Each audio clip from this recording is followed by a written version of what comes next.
मैंने हज़रत मरियम अलैहिस्सलाम का किस्सा पढ़ा, तो मुझे उनके सब्र के ऊपर रश्क आया कि किस तरह उनके ऊपर इल्ज़ाम तराशी होती रही और वो किस तरह जो है वो सारे मामलात को बर्दाश्त करती रहीं। अब मैं ये सोचता हूँ कि जब कभी हमारे ऊपर इसी तरह की तानो-तशनी हो, तो क्या हम लोग इसको बर्दाश्त कर पाएँगे? शायद कभी नहीं। मैंने हज़रत आसिया अलैहिस्सलाम का किस्सा पढ़ा, तो मुझे उनके सब्र के ऊपर भी रश्क आया कि वो किस तरह फ़िरऔन की ज़ौजियत में रहती रहीं और किस तरह ज़ुल्म-ओ-सितम बर्दाश्त करती रहीं।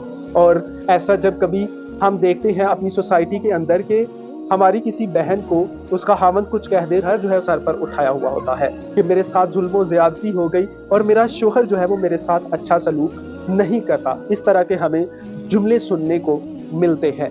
लेकिन हज़रत आसिया अलैहिस्सलाम का किस्सा पढ़ें तो उनके सब्र के ऊपर भी रश्क आता है। इसी तरह हज़रत यूसुफ अलैहिस्सलाम का किस्सा पढ़ें तो उनके सब्र के ऊपर भी रश्क आता है कि किस तरह बचपन में ही उनके भाइयों ने उनके वालिद से उनको जुदा कर दिया और उनको कुएँ में डाल दिया और वो सब्र करते रहे। इसी तरह हज़रत इब्राहीम अलैहिस्सलाम का किस्सा पढ़ें, उन्हें ऐसा इम्तिहान दिया कि अपने बेटे को ही अल्लाह की राह पर कुर्बान करने के लिए रज़ामंद हो गए। इसी तरह हज़रत अय्यूब अलैहिस्सलाम का किस्सा पढ़ें तो सब कुछ उनसे छिन गया, बीमारी की हालत में रहे लेकिन सब्र का दामन ना छोड़ा।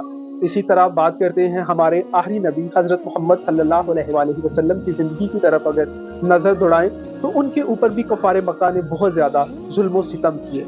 आपके ऊपर पत्थर बरसाए गए लेकिन सब्र का दामन आपने भी ना छोड़ा।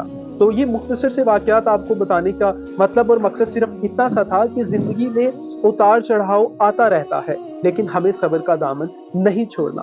ये ज़िंदगी तपते सहरा के रेत की मानिंद होती है, जिस पर लेटते हुए हमें अपने जिस्मों के ऊपर पत्थर बाँधते हुए चलना है।